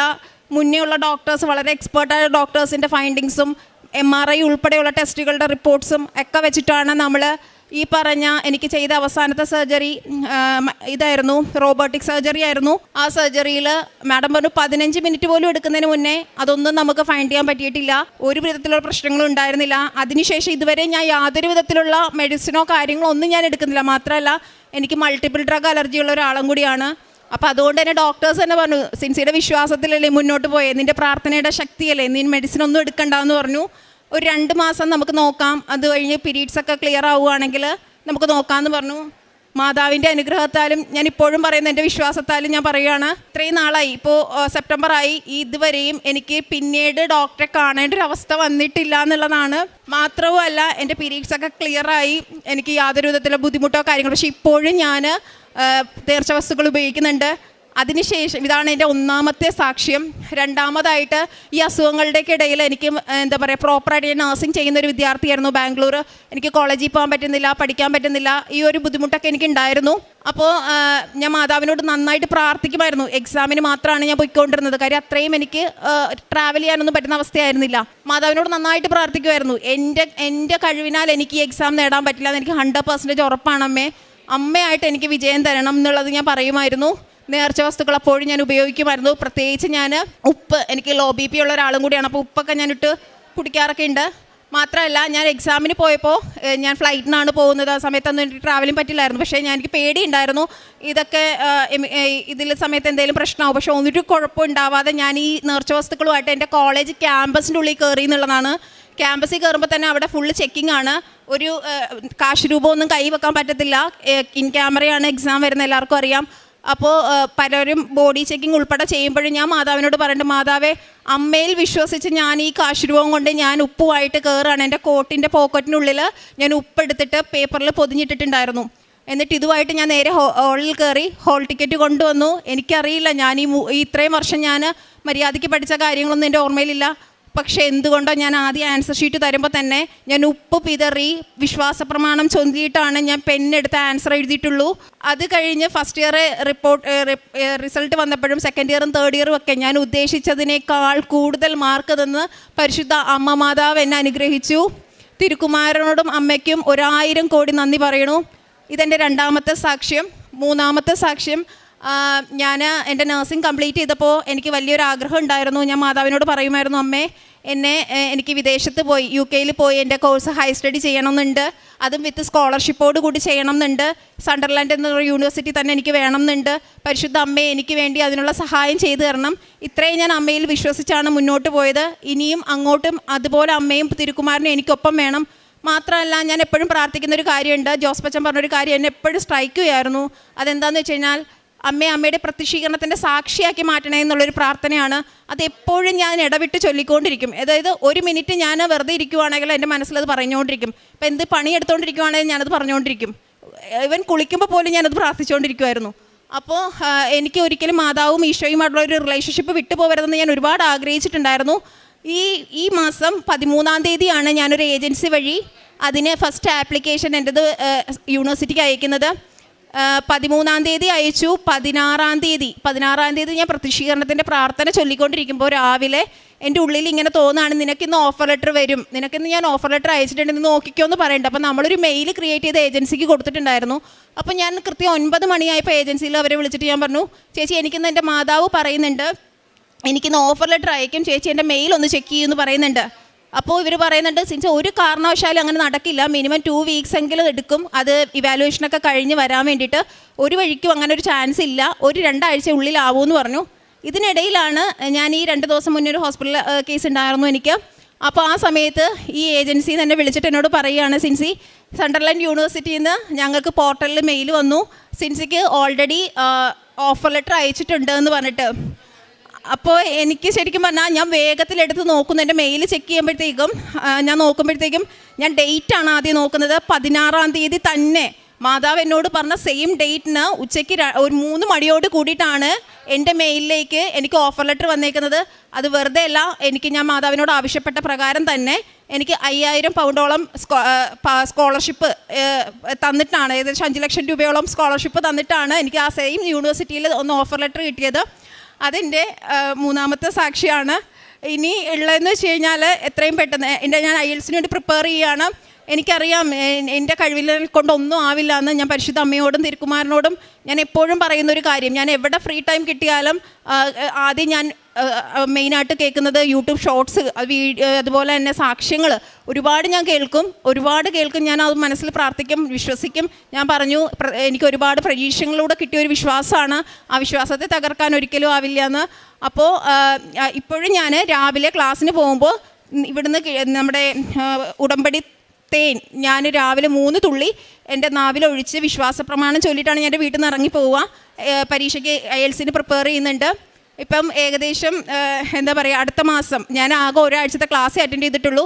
പക്ഷേ അടുത്ത ആഴ്ചത്തേക്ക് അടുത്ത മാസം 2-ാം തീയതിയിൽ 4-ാം തീയതിയിലുമായിട്ട് ഞാൻ മൊഡ്യൂളിന് 2-നും ഞാൻ ഡേറ്റ് എടുത്തിട്ടാണ് ഇന്ന് അച്ഛനെ കാണാനും പരിശുദ്ധ അമ്മയ്ക്ക് നന്ദി പറയാനും ഒക്കെ ആയിട്ട് ഞാൻ ഇന്ന് ഈ ഒരു തിരുക്കുമാരൻ്റെ മുമ്പിലേക്ക് വന്ന് ഈ സ്റ്റേജിൽ കയറി നിന്ന് നന്ദി പറയുന്നത്. അതിന് പരിശുദ്ധ അമ്മയും തിരുക്കുമാരനും ഒരുക്കിയിട്ടുണ്ട്. പിന്നെ ഇതിൻ്റെ ഉള്ളിൽ എനിക്കൊരു അനുഭവം ഉണ്ടായെന്ന് വെച്ച് കഴിഞ്ഞാൽ, എൻ്റെ ഫാമിലിയിലുള്ള ഒരാളുമായിട്ട് എനിക്കൊരു 5 വർഷത്തോളമായിട്ട് എനിക്കൊരു എന്താ പറയുക, ഞങ്ങൾ തമ്മിൽ പരസ്പരം മിണ്ടില്ല, ഞങ്ങൾ തമ്മിൽ ഒരു ചെറിയ വൈരാഗ്യം ഉണ്ടായിരുന്നു. പക്ഷേ എനിക്ക് ഒരിക്കലും അവളോട് ക്ഷമിക്കാൻ പറ്റുന്നുണ്ടായിരുന്നില്ല. പക്ഷേ കഴിഞ്ഞ ദിവസങ്ങളിൽ എപ്പോഴും ഞാൻ ക്ലാസ് കഴിഞ്ഞ് വരുമ്പോഴൊക്കെയും ഞാൻ രാത്രി പ്രാർത്ഥിക്കുന്ന സമയത്ത് എനിക്കിങ്ങനെ തോന്നുമായിരുന്നു, ഞാൻ ഭയങ്കരമായിട്ട് കരയുന്നുണ്ടായിരുന്നു. അപ്പോൾ എന്ത് കാരണത്തിനാണ് ഞാൻ കരയണമെന്ന് എനിക്കറിയില്ല. ഞാനപ്പം നേരെ മൊബൈലെടുത്തു, വീഡിയോസ് കണ്ടു, ധ്യാനം കണ്ടിട്ട് ഞാൻ മാതാവിനോട് പ്രാർത്ഥിച്ചു, അമ്മേ എന്തിനാണ് എനിക്ക് സങ്കടം തരുന്നത്, അമ്മ എനിക്കത് ബോധ്യപ്പെടുത്തി തരണമെന്ന് പറഞ്ഞു. പെട്ടെന്ന് എൻ്റെ മനസ്സിലേക്ക്, ഞാൻ കണ്ണടച്ചിരുന്നാണ് ഇത് പ്രാർത്ഥിക്കുന്നത്, എൻ്റെ മനസ്സിലേക്ക് ഒരു കണക്ഷനും ഇല്ലാതെ ഈ പറഞ്ഞ ആളുടെ മുഖം എൻ്റെ ഉള്ളിലേക്ക് തെളിഞ്ഞ് വരികയാണ്. അപ്പം ഞാൻ മാതാവിനോട് ചോദിക്കേണ്ട, മാതാവേ ഈ സമയത്ത് എന്തിനാണ് അവളുടെ മുഖം എനിക്കിലേക്ക് തെളിച്ച് തരുന്നത്, അതൊന്ന് ക്ലിയറാക്കി തരാൻ പറഞ്ഞു. അപ്പോൾ ഞങ്ങൾ തമ്മിലുള്ള പഴയ കാര്യങ്ങളൊക്കെയാണ് എൻ്റെ ഉള്ളിലേക്ക് വന്നത്. ഞാൻ പിന്നെ ഒരുപാട് കരഞ്ഞു, ഒരു 3-4 ദിവസം ഞാൻ കരഞ്ഞു.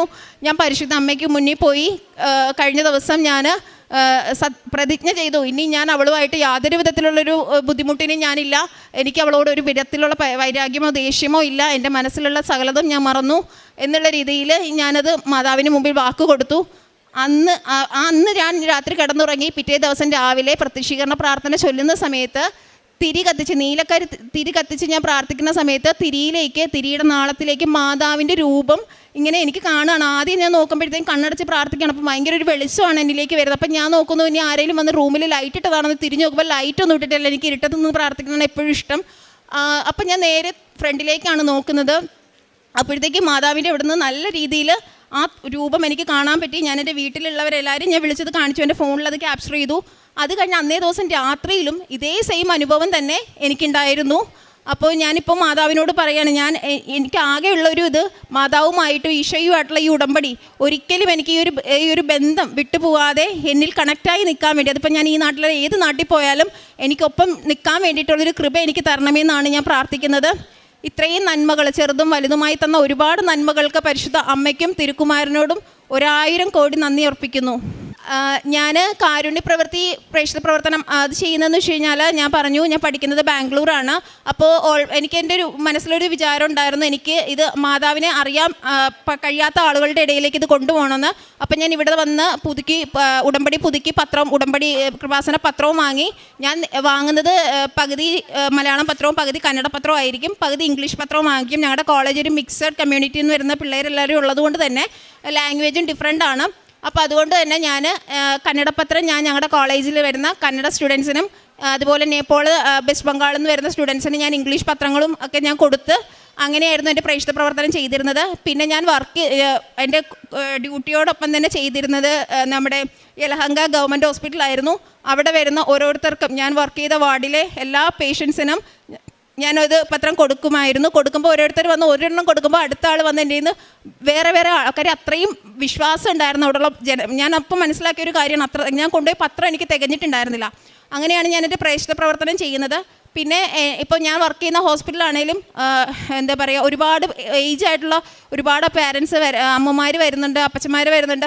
നമ്മൾ എന്താ പറയുക, അതിനെല്ലാം തന്നെ ഞാനൊരു നേഴ്സാണിപ്പോൾ, അതിൽ ഞാൻ ഒരുപാട് മാതാവിനോട് ഒരുപാട് കടപ്പെട്ടിരിക്കുന്നു. അതുകൊണ്ട് തന്നെ എൻ്റെ മുന്നിൽ വരുന്നവരെല്ലാം തന്നെ നല്ല രീതിയിൽ ഞാൻ അവരെ ശുശ്രൂഷിക്കാറുണ്ട്.